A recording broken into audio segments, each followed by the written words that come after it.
നമസ്കാരം. സോഡിയാക് മീഡിയയിലേക്ക് എല്ലാ പ്രേക്ഷകർക്കും സ്വാഗതം. ഇന്ന് 2025 ആഗസ്റ്റ് മാസത്തെ പൂര നക്ഷത്രക്കാരുടെ നക്ഷത്ര ഫലം ഒന്ന് പരിശോധിച്ച് നോക്കാം. പൂര നക്ഷത്രം എന്ന് പറയുമ്പോൾ ചിങ്ങക്കൂറാണ്. ചിങ്ങക്കൂറുകാരെ സംബന്ധിച്ച് സർവാഭിഷ്ട സ്ഥാനത്ത് സർവേശ്വരകാരകനായിരിക്കുന്ന വ്യാഴം പൂർവ്വ പുണ്യസ്ഥാനാധിപത്യം വഹിച്ചു നിൽക്കുന്നു. അവിടെ തന്നെ കർമാധിപതിയായിരിക്കുന്ന ശുക്രനും സർവാഭിഷ്ട സ്ഥാനത്തുണ്ട്.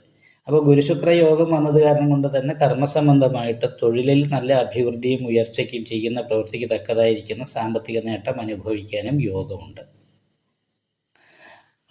അതേപോലെ തന്നെ ഗുരുഭാർഗവ സംയോഗ ദിവ്യധാരോ മഹാധനി എന്ന് പറയുന്ന യോഗമുള്ള കാരണം കൊണ്ട് ദാമ്പത്യ സംബന്ധമായിരിക്കുന്ന സുഖം അല്ലെ ഭാര്യ കുടുംബക്കാരിൽ നിന്ന് അനുകൂലമായ നിലപാടുകൾ ഉണ്ടാകാനുള്ള യോഗം ഒക്കെ ഉണ്ട്.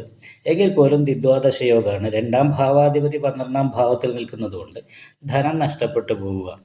അതേപോലെ തന്നെ ദാമ്പത്യ സംബന്ധമായിട്ട് ഭാര്യ ഭർത്താക്കന്മാർ തമ്മിൽ ചെറിയ മാനസികമായിട്ട് അത്ര താല്പര്യമില്ലാത്ത അവസ്ഥയിലൂടെ കടന്നു പോകാനിട വരിക.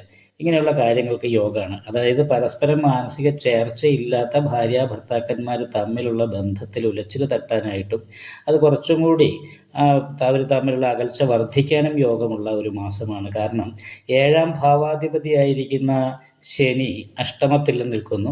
അതേപോലെ തന്നെ ദ്വിദ്വാദശ യോഗം ചെയ്ത് 12ാം ഭാവത്തിൽ 2ാം ഭാവാധിപതിയായിരിക്കുന്ന ബുധൻ നിൽക്കുന്നു. 7ാം ഭാവത്തിൽ രാഹുവാണ്.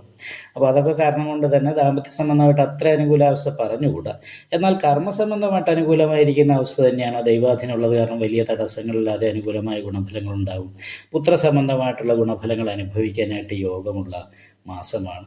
എങ്കിലും ലഗ്നത്തിൽ നിൽക്കുന്നത് ഘണ്ണകാരകനായിരിക്കുന്ന കേതുവാണ്. ഇടയ്ക്കിടയ്ക്ക് തലവേദന ഉണ്ടാകുക, സന്തോഷിക്കുമ്പോൾ ടെൻഷൻ അനുഭവപ്പെടുക, അഭക്ഷ്യമായ വസ്തുക്കൾ ഉള്ളിൽ ചെല്ലുക, ഇങ്ങനെയുള്ള കാര്യങ്ങൾക്ക് യോഗമുണ്ട്. അപ്പോൾ ഭക്ഷണമൊക്കെ പഴകിയ വസ്തുക്കൾ ഭക്ഷണത്തിൽ ഉൾപ്പെടാതിരിക്കാനായിട്ട് പ്രത്യേകമായിട്ട് ശ്രദ്ധിക്കണം. വിഷദോഷം പോലെയുള്ള കാര്യങ്ങൾക്കൊക്കെ യോഗമുള്ള സമയം കൂടിയാണ്. 2ാം ഭാവത്തിൽ ചൊവ്വ നിൽക്കുമ്പോൾ നല്ല ഉദ്ദേശത്തോടുകൂടി സംസാരിച്ചാലും കേൾക്കുന്നവർക്ക് അപ്രിയമായിട്ട് തോന്നാൻ സാധ്യതയുള്ള ഒരു മാസമാണ്. അത് കാരണം സംസാരം വളരെ ശ്രദ്ധിക്കണം.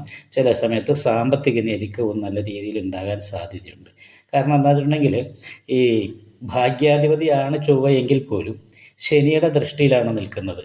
അത് കാരണം കൊണ്ട് കേസ് പോലെയുള്ള പ്രശ്നങ്ങളോ സ്റ്റേഷനുമായിട്ട് ബന്ധപ്പെടേണ്ട അവസ്ഥ കാര്യങ്ങൾ വരികയോ കലഹങ്ങൾ പോലെയുള്ള വിഷയങ്ങൾ ഉണ്ടാകുകയൊക്കെ ചെയ്യുകയും ആ രീതിയിലൊക്കെയുള്ള സാമ്പത്തിക ഞെരുക്കം പോലെയുള്ള കാര്യങ്ങൾ, സാമ്പത്തിക നഷ്ടം പോലെയുള്ള പ്രതിസന്ധികളൊക്കെ ഉണ്ടാകാനുള്ള സാധ്യതയുണ്ട്. അപ്പോൾ അതൊക്കെ കൊണ്ട് തന്നെ നല്ല പരിഹാരങ്ങൾ ചെയ്യാനും നല്ല പ്രാർത്ഥന ഉണ്ടാകാനും നോക്കണം. അയ്യപ്പ ക്ഷേത്രത്തിൽ നീരാഞ്ജനം വഴിപാട് ചെയ്യണം. ദേവീക്ഷേത്രത്തിൽ രക്തപുഷ്പാഞ്ജലി അതല്ലെങ്കിൽ ഗുരുതി പുഷ്പാഞ്ജലി നെയ്വിളക്കൊക്കെ കഴിപ്പിക്കുക.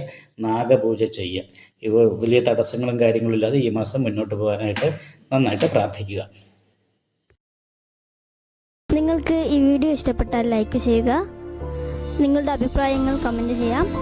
ജ്യോതിഷവുമായി ബന്ധപ്പെട്ട കൂടുതൽ കാര്യങ്ങൾ അറിയാൻ ഈ ചാനൽ സബ്സ്ക്രൈബ് ചെയ്യുക.